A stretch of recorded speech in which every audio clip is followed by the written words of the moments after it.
Great. So welcome again. This is April's lunch LEC session. I'm Kate Roth from the Community Education Center, also an alumni from the leadership. This is a modified version of our 10-month leadership Elk-Cameron program, and we're excited to share a few of the highlights from that we have usually done throughout the full year. So without further ado, today's session is economic development, local manufacturing here and now. We have with us today Doug Bauer. He is live from Horizon Technologies with us. He's going to give us a tour of the company, and then follow that from Eric Wolf. All right. Go ahead. Okay, Kate. Well, thank you very much, and welcome to Horizon Technology. I'm going to give you about a 10 or 15 minute brief tour of Horizon Technology, and the only thing I want to do here is try to give you a feel for powdered metal. I don't know how many of you have ever toured a powdered metal plant before, been in the factory before, but in 10 or 15 minutes, you might not get all the details of what happens here and everything we're doing, but I'll have enough time to just show you part of the plant, show you the most basic processes of forming powdered metal and sintering and what we do here, and maybe give you a better feel for it. Excuse me.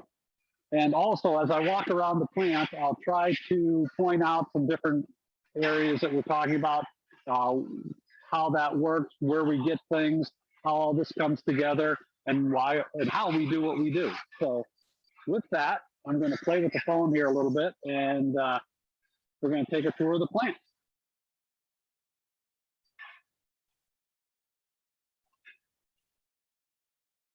Okay, I'm going to try to hold this as steady as possible. And we're going to walk to the back of the plant and show you where the process begins.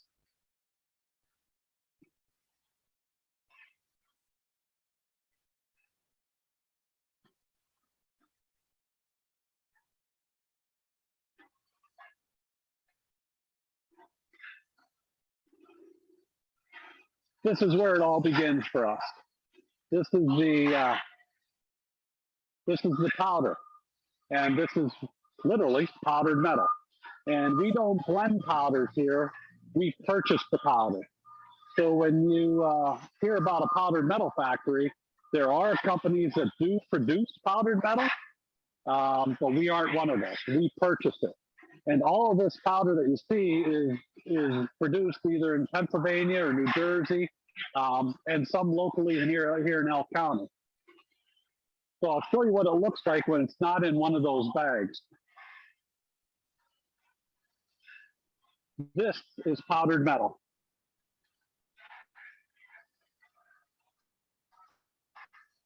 That's the texture of it. That's exactly what it looks like.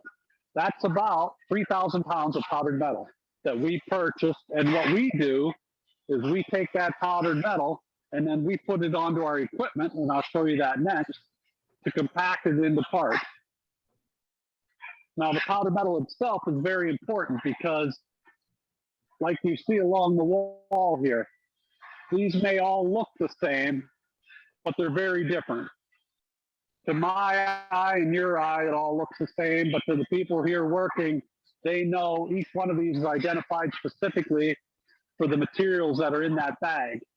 And that's very important to our customers. For example, if we're making just a spacer on a wagon wheel, the customer is not worried about the failure of that part, so the powder is not that important, the material. But if we're making a part for a car engine, that's very important. It can never fail. It's got to last for quite a long time.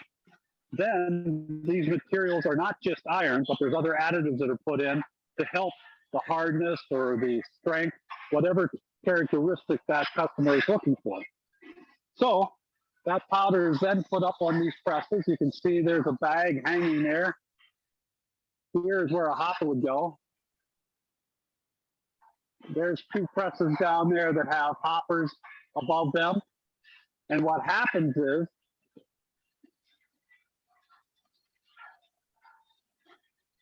that powder in the hopper is gravity fed. It's going down that hose. It's going down through that hose into the back of the press and into the die cavity and filling it up, and then we are compacting the part. So I'll go around and show you what that looks like.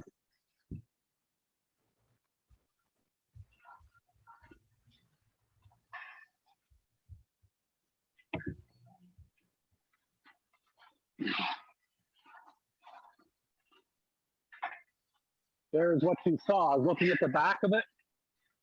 There you can see the part being compacted.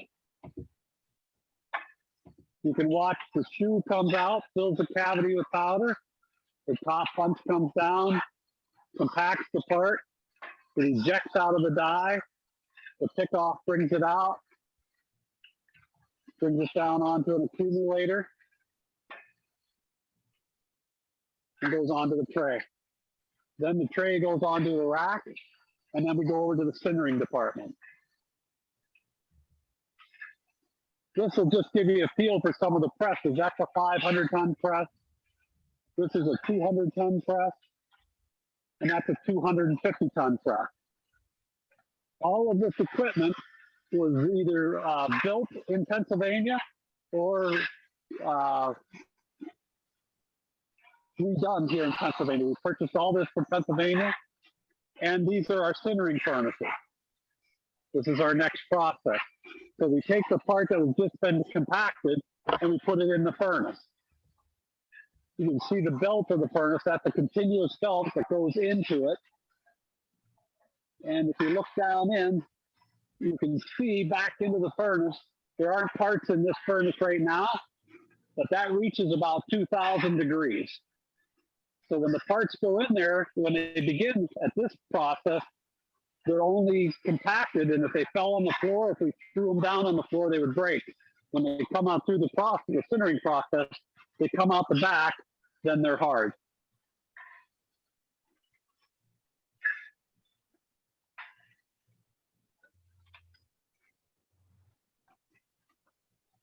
These presses are being worked on right now, but you can see some of the tooling that's out of the press. The tooling is made here in Elk County as well. We do not make the tooling, but we purchase tooling from when you hear about the tool and die shops in the area. Many of them support the business of powdered metal, and many of the tool and die shops that you hear about or that you're familiar with, they only do tooling for powdered metal. That's how big the business is and how much supply there or demand there is for tooling. I'm going to walk through the furnaces now. I just showed you a continuous belt furnace. What this furnace is a pusher furnace. It's not a continuous belt. There's plates that go in it that we put parts on. And this furnace can reach up to 2,500 degrees.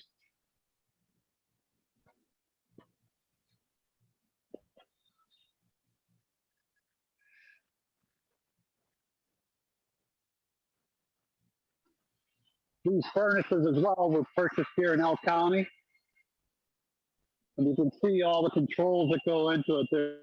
There's the electrical panel, which controls the temperature for each one of the zones for the sintering process. And then there's the atmosphere panel. This is where our nitrogen and hydrogen all are adjusted for the quantities being entered into the furnace for the sintering process.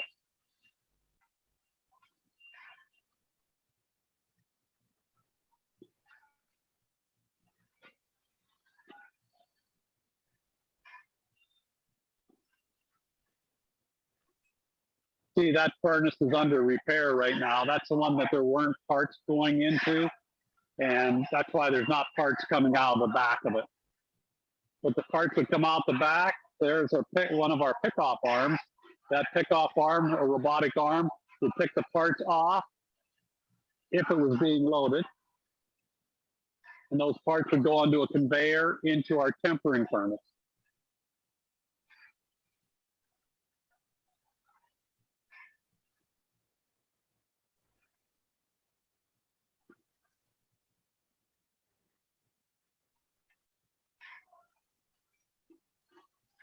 These are some of our processes after sintering. And right now there's lunch break going on, so the people aren't here right now, but this is part of our assembly area and our brazing area. There's a couple ladies that are picking off, Tina and Brittany, that are picking off some parts for visual inspection.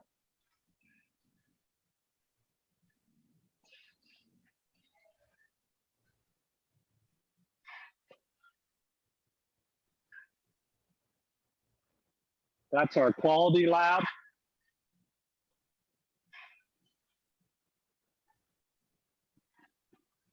This is where our packaging occurs.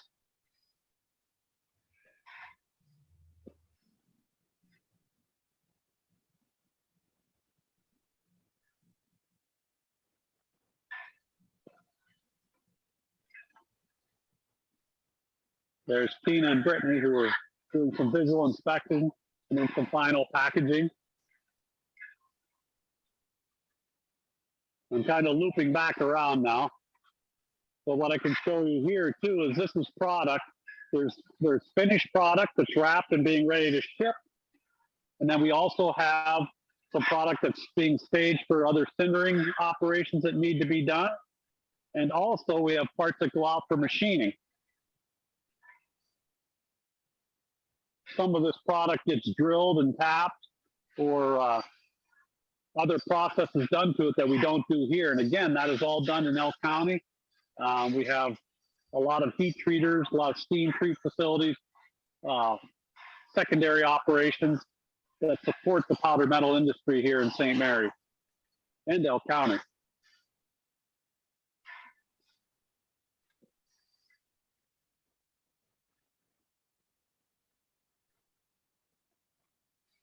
I'm heading back through to where I started.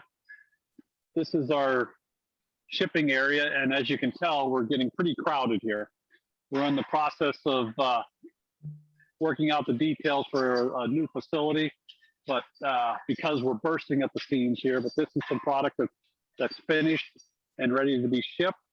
And these are some of our packaging supplies. And again, all of that, all the packaging, all the pallets, all of that is supplied through companies here in Elk County that support the powdered metal industry.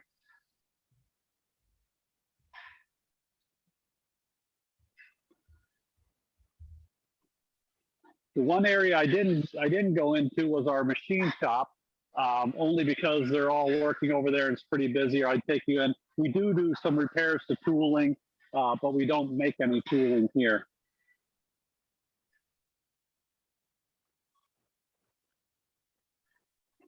So that's a real quick whirlwind tour of a portion of Horizon Technology. I know that's a lot to take in and it's hard to absorb doing a walk around like that, but I hope you got some feel for the powdered metal industry and got some feel for the process itself, what we do. I know I probably oversimplified it there for the sake of time. And certainly I know Kate and Amy both have my contact information, and Eric's, for any of you who would like to have a on-site tour or come through and see it yourself and spend some more time and see some more of the details. We would certainly enjoy doing that. Thank you. I wouldn't say that you simplified it too much as someone who is not from, working in powdered metal. So thank you. I think that was just the right amount of information and time.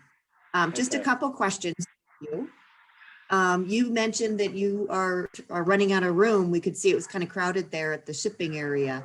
So that's, so can you talk a little bit about how COVID impacted you guys over the last year? And it looks like you're on back on a good path now. Yeah, we are, Kate. That's a good question.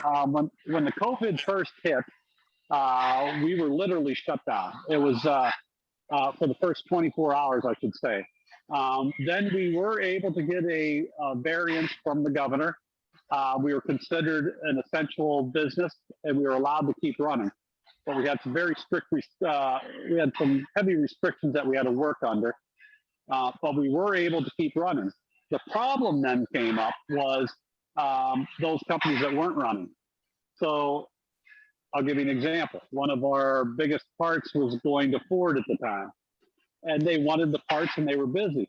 But the governor of Michigan shut down the Ford plant. So then they in turn said to us, "You just have to stop. We can't receive any more product because it can't build." So then coming out of that, as it ramped back up, as some of the restrictions started being lifted, some of the governors started giving the okay to work again at their factories. Then we started taking off. By the third and fourth quarter of last year, we were back to where we were prior to COVID, and we continue there to this day. If you look at our projection through the first half of this year, it's very strong. The last half of the year is strong as well, but we never like to look too far out. Those aren't firm POs yet. But we feel very confident. We feel good that after the restrictions have been lifted, after the economy is back to where it needs to be, businesses are working, and we're feeling that. Wonderful. That's great to hear. I also like how you always point out how you rely on a lot of other local manufacturers and businesses to get your business running. And so normally this whole session for our regular full leadership program is all about economic development. And so one thing that Horizon Technologies allows us to do, our participants today, how you all rely on one another. And you mentioned that a lot of your presses are built or purchased regionally. I also know that you mentioned the boxes. You guys work with St. Mary's Box Company. You get a lot of your shipping material. And I also know I've been there before, and I think you have pallets from Penn Pallet. Is that correct? That's correct. Yeah. Yeah, it is very far-reaching, Kate. You talk about the powder metal industry and just Horizon Technology. Talk about tool and die shops that make tooling for us. You talk about pallets and cardboard. I'll even go as far as to the local Pepsi vendor who has a Pepsi machine at our plant. They felt it when we weren't working. I shouldn't chuckle about it. There's nothing to laugh about. Those are revenues that they count on, and they supply a service to us. And even the person who fills the Pepsi machine here at the plant could feel the impact of the COVID, of the slowdown, and they've come to rely on Horizon and other powder metal companies in the area for that business.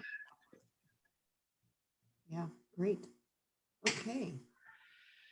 And then one last question before we move into Eric's presentation about how many employees do you guys have at this point?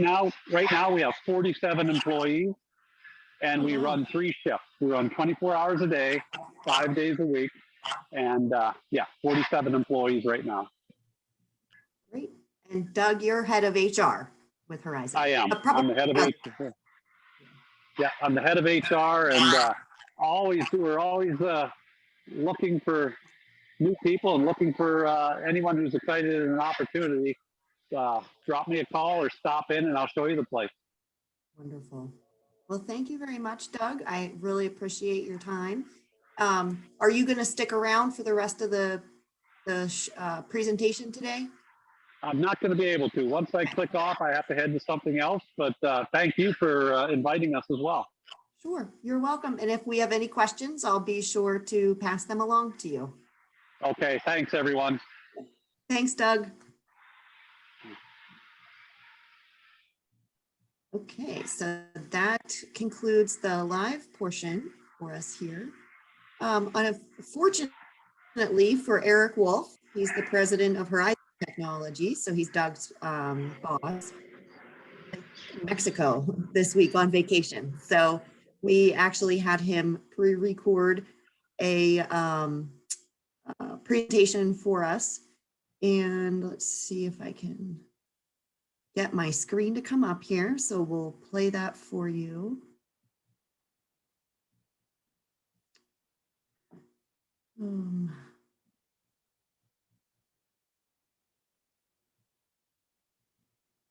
We have 2 minutes. Any screens open is the problem.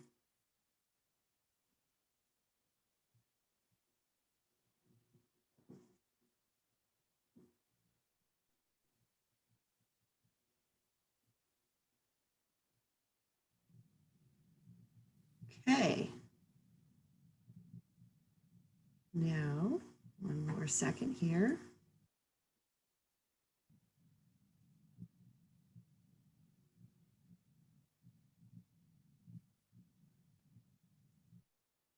Hey, Amy, can you see the screen? It's on the video screen, but there should be no picture yet. Should just say Eric Wolf for lunch with LEC. Yes, I can. Because I lost the camera, all of your faces, so I can't see you all. All right, good afternoon, everybody. We are here with Eric Wolf from Horizon Technologies. He is currently the president and CEO, and he comes from line, a good family of manufacturing in powdered metal.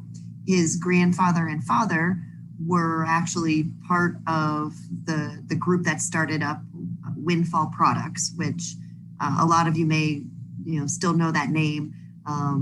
In the area, it was a very big, important asset to powdered metal in the region for a very long time. And Eric and his family just love powdered metal that much, they never left it.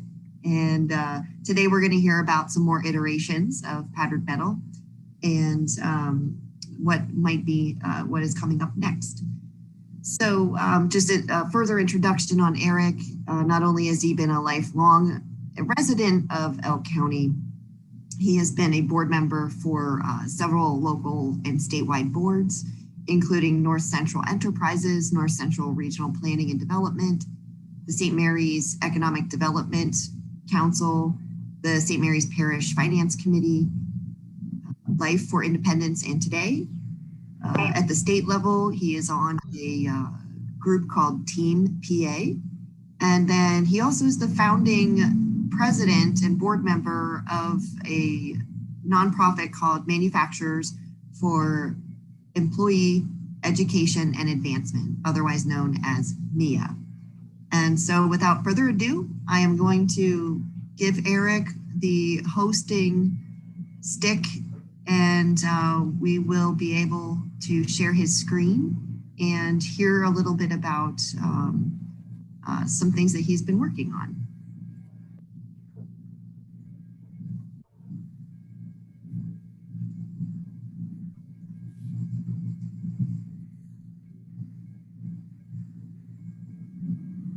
All right, thanks, Kate. Yep. Good. We can see. There we go. Okay, wonderful. You're able to see that in full screen? It's not a full screen. On the right side, it's the next slide. Right, let's fix that.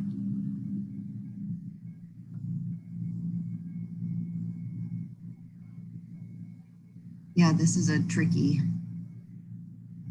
I have two screens up here, and one screen, it looks fantastic. The other screen is...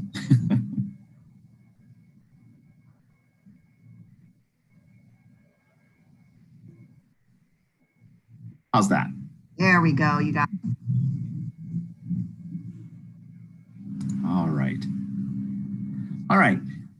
Well, thanks, Kate. And again, just welcome everybody to today's program.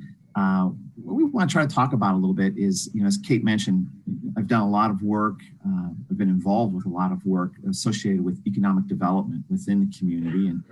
And a number of years ago, Kate mentioned the group that we kind of have highlighted here, the Manufacturing, Education, and Employment Advancement Group, MIA.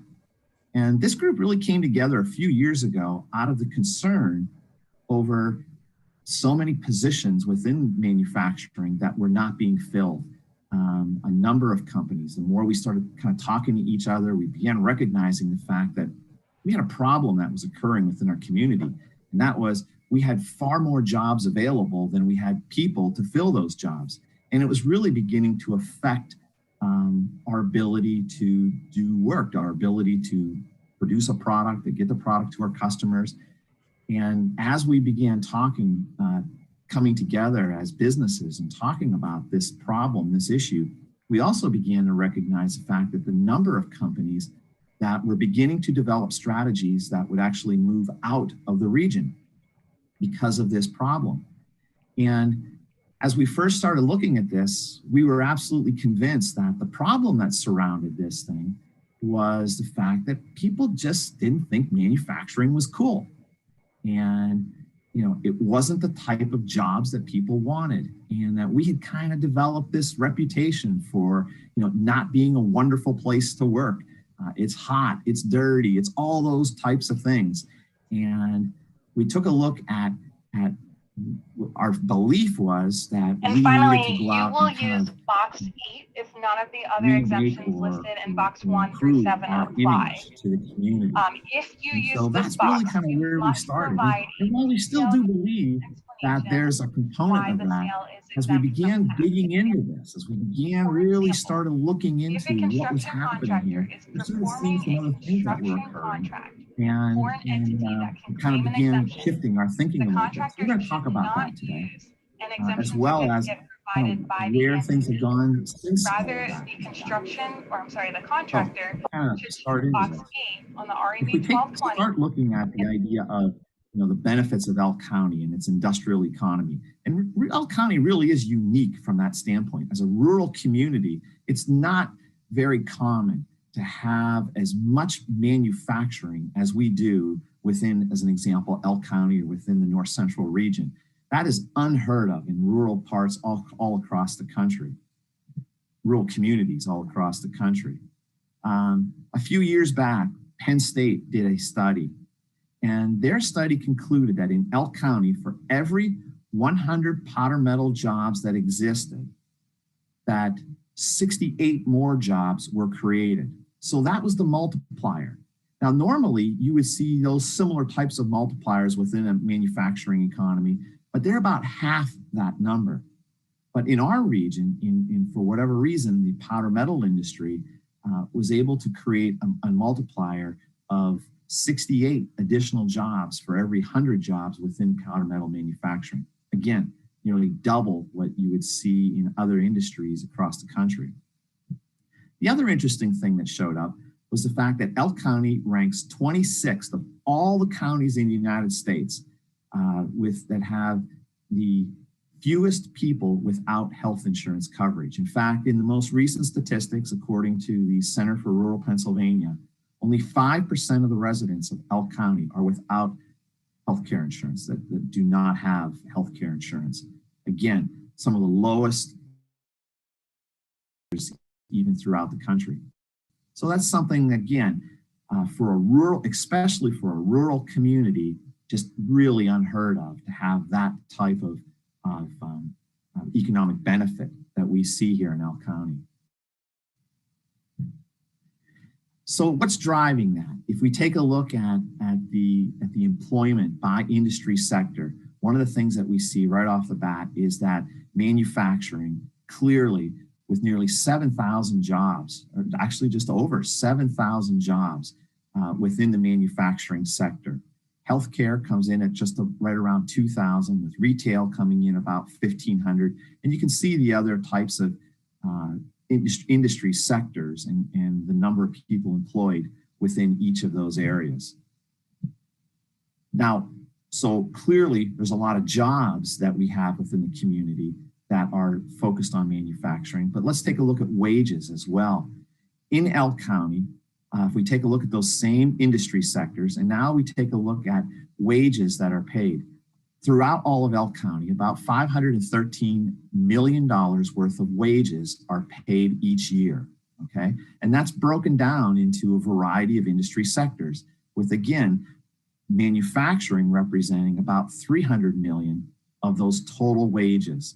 So again, a significant portion of that is occurring within the manufacturing sector.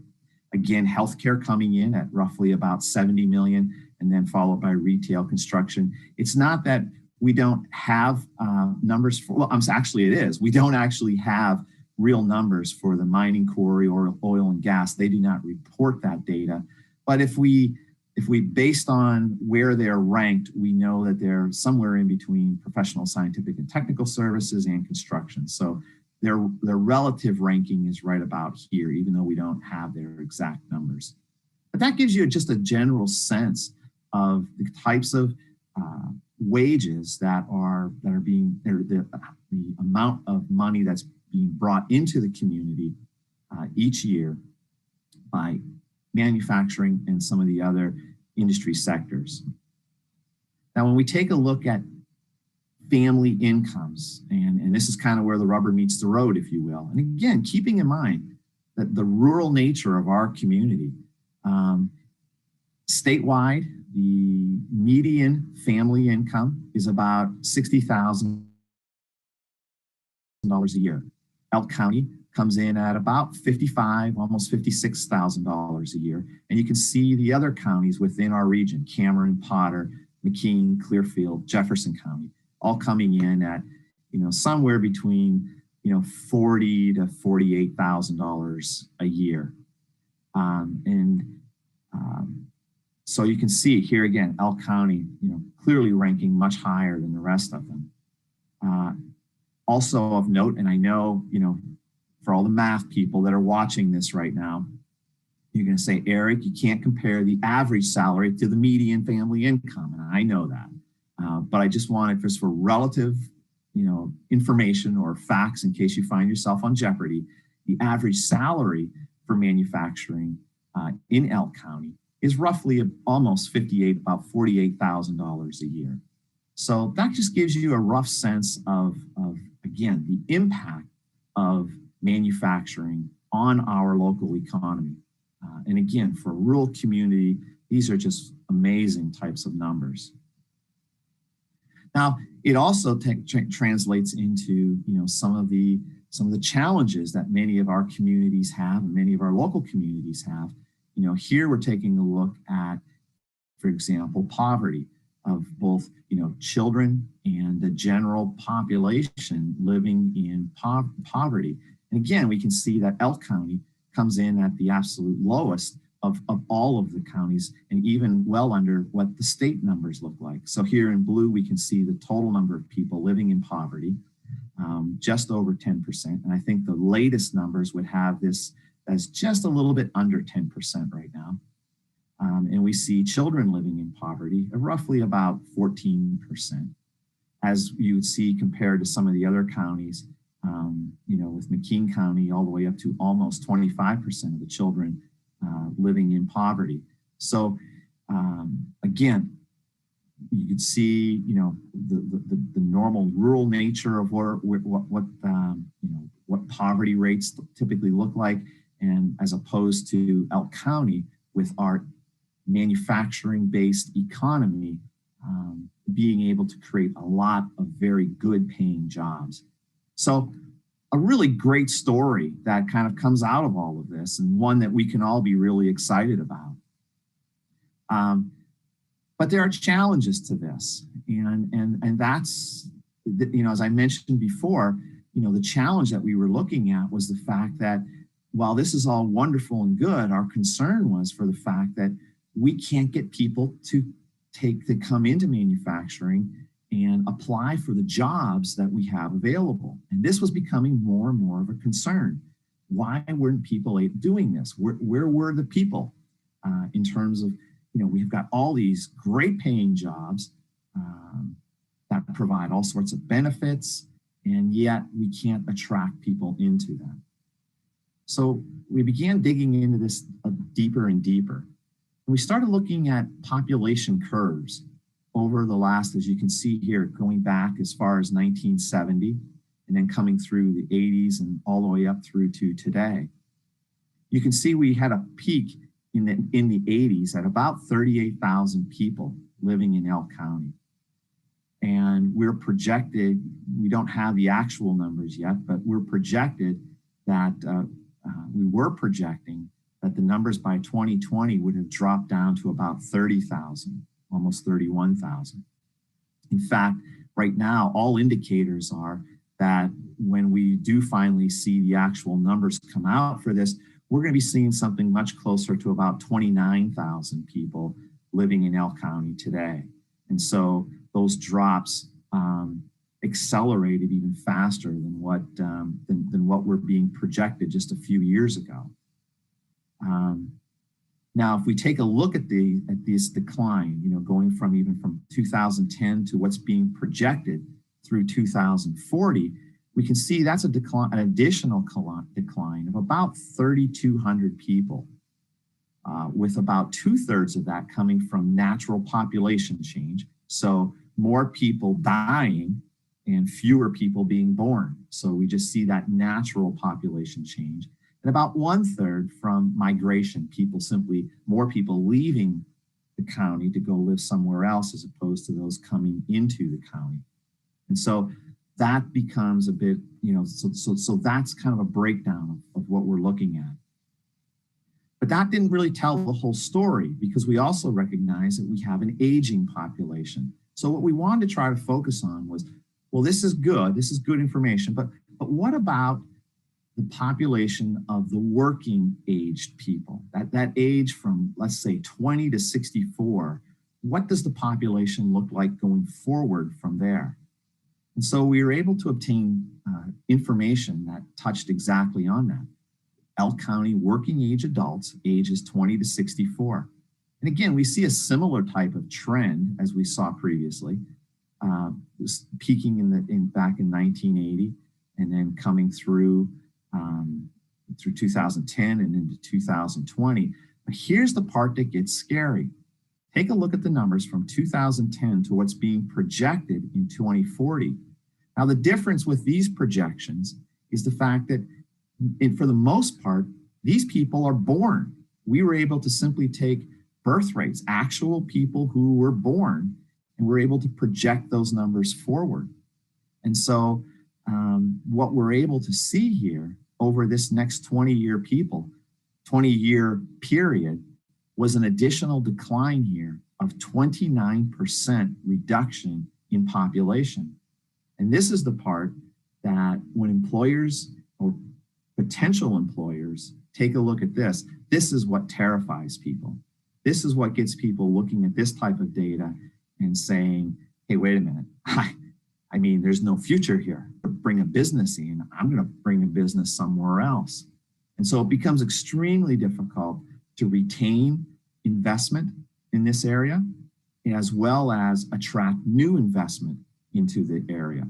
So despite all of this success that we're seeing, we are seeing this movement, or this decline in population, which is placing a significant challenge on our businesses today. So what conclusions can we draw on that? As we said, manufacturing contributes over 60% of the payroll dollars into Elk County and is a significant part of the tax base. Elk County's declining and aging population has created a shortage of available people to fill open positions. Manufacturers are developing growth strategies outside of Elk County. And Elk County must increase its available workforce over the next 20 years to support its projected growth. Another challenge that we continue to have is that when we take a look at the number of people who choose to work, that number is continuing to decline as well. And so what are obstacles that are out there that are preventing people from entering into the workplace? Do we have social programs in place that are resulting in people saying, well, it's easier for me to live off of the state or live off of the federal government as opposed to going and actually getting a job. So you have about 10 minutes left. Okay, thank you. So as we give me a 5-minute number too. So as we take a look at our impact to stakeholders, from an industry standpoint, we just talked about each of those, nothing really new here. Municipalities, again, it becomes obvious, shrinking tax base, decline in property values, reduction of services. Those are all things that the community has to deal with when this becomes a reality. From an education standpoint, fewer students. We've already seen schools beginning to consolidate within the community. that will continue to occur. And perhaps even as you saw on the previous slide, looking at some of those 20 to 40 or 20 to 60, 64-year-old people, that number could begin accelerating much faster than what we're seeing today. Churches or other community organizations will face the same type of problem. So this is the challenge that we have. On top of that, we're also wrestling with changes within our economy. If we take a look at the powdered metal industry as an example, if we look at sales by market segment, the automotive industry represents a significant portion of the powder metal industry's current market share. In fact, if you take a look at here, the automotive OEM or original equipment manufacturers, those who actually produce cars, as well as those who supply the automotive industry, we see that about 80% of the parts that are produced today, of the sales that exist today in the powder metal industry, go towards the automotive, Well, that's extremely important because when you take a look at the powder shipments, this is the raw material used for to produce powder metal. Let's focus on this red line. This red line represents the 12-month rolling average, whereas the black lines represent month-to-month shipments of powdered metal in tons of powder, okay? And we can see, we peaked out sometime here in about mid-2018 or so, about early 2018, and we've been seeing a continual decline since that period. Now here we saw the impact of COVID, and then we began coming back as we came back out of COVID. But you can see we're continuing to see this steady decline of within our industry, and that's being driven out of a couple of things. Number one, and probably more than anything else, has been as you can see, the reduction in 8 and 6 cylinder engines that are being produced and the increase in 4-cylinder engines. That change alone has resulted in roughly about 10 million pounds of powder metal that are lost simply to the engine over the last 5 years. And it's projected that that number will grow to about 60 million as we see more and more hybrid engines coming onto the marketplace over the next 5 years. But this is really, I think, what we're all looking at as an industry, and that is just the general trend towards electrification. We hear a lot about that today, this idea of electrification.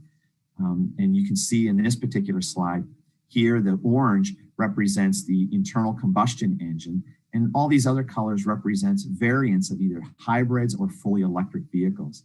And you can see globally by 2032, that's anticipated to have only 40% of the vehicles produced to be internal combustion engines. Clearly here in the United States, we're not expected to jump on that trend as quickly as the rest of the world, but take a look at Europe, only 16%. Japan, South Korea, 39%. China, 21%. And I think the important thing to recognize here is there are about 100 million vehicles produced each year, of which about 16 million are produced here in the United States. So what that's saying is the market for internal combustion engines over the next 10 years is poised to drop dramatically. And that will have a significant impact on the powder metal industry. But it's also creates an impact, but it also creates opportunities. I pulled this little comment from Jeff Bezos from about a year or so ago. He talking about the idea of, between threats and opportunities. In this change storm, don't throw the baby out with the bathwater. And I love his comment here.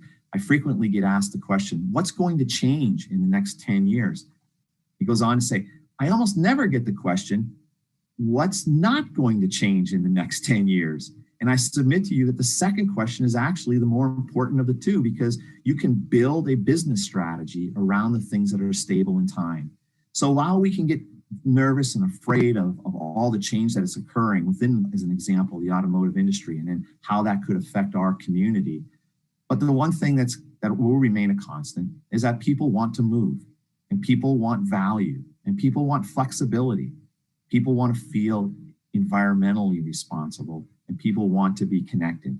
And so with those things remaining stable and remaining clear, or remaining constant, what becomes the opportunity then for the future? And the beautiful thing about this region, this area, certainly and within Elk County, is we have over 100-year history of continually adapting to these types of changes, and we'll continue to do the same thing. Today, there's an enormous amount of research that's going on that will soon be able to develop and introduce the products that will be able to help support these changing trends. And so we've done it in the past, and we're poised and preparing to do it for the future. So today's vision, our vision today is more than just educating the community about manufacturing. Our vision today is about reviving our community's culture to create a community for the future. It's about our vision today is about building a community where people want to live. It's about giving life to our culture and creating a community that nurtures families. All these core values that we've had for over 100 years that have continued to move our community forward. This is really who we're about and what we're about. COVID has certainly created new business norms. The fact that we're having a meeting like this today was almost unthinkable 2 years ago. And now it's become very natural for us. And it's completely changed the way we are able to do business today and created all sorts of new opportunities. Clearly, we're going to continue to see the powder metal shifting core markets, but that will require more innovation. And that, again, that innovation creates opportunity for people, to stay here within the community, to bring their talents onto to these types of changes that will be required. So I think we're a long way from being dead, but I would say certainly for the people that have been involved in this program, you are our future leaders. You are the ones who are going to be dealing with these types of issues in creating that community for the future that will attract people and that will support industry in its continued growth for the future. So with that, thank you very much, Kate. I'm going to turn it back to you. I think I've done that correctly. Let's see. Yes, good job. Thank you. All right.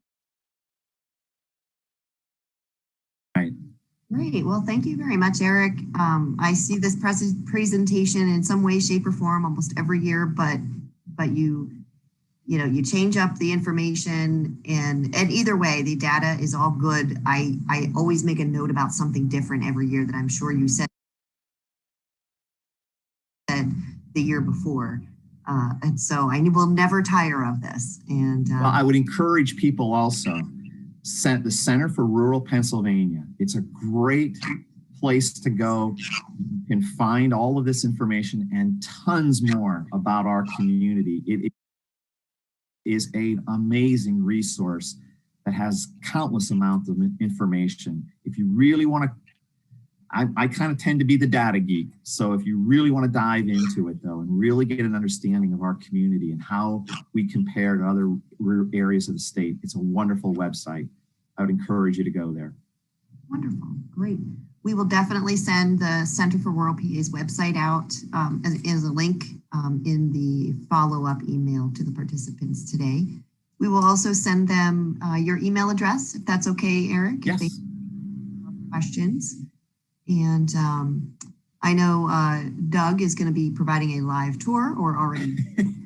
So we'll be able to see, outside of those walls that you are sitting in. And once again, thank you for joining us ahead of time, doing the recording.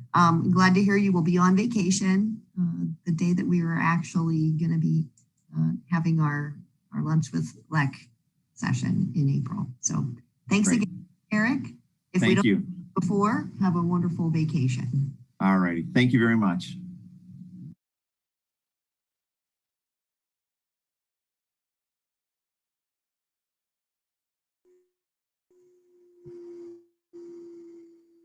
Okay. Welcome back. I hope that was interesting to anyone. Let's see. Good presentation. Thank you, Vicki. Appreciate that. If anyone has any questions or any thoughts, to share in follow-up. As we said, we'll include Doug and Eric's contact information, email to all of you, as well as a link to the Center for Rural Pennsylvania. It is really a wonderful resource, as Eric said, and I'll provide a little bit more information about that site and what you can find there when I send it out in the email with the evaluation. Speaking of the evaluation, as always, please take a few moments to complete the session evaluation that we send out. I believe it's 4 short questions. And we do a random drawing each month for anyone that wants to put their name in who participated and completed that evaluation for us. And we are giving out gift cards from various local businesses. So once again, thank you, everybody. It's always a pleasure to see you every month. And if you haven't already, go ahead back to the original Lunch with LEC webpage off of the communityedcenter.com website and sign up for May's session. The planning is still in the works, but that session is typically all about state government. And so you can imagine we were going to try to get some state elected officials on the virtual lunch session with you all next month. All right, well, thank you again. And if we don't see you or talk to you before next month, we will see you in May. Bye, everyone.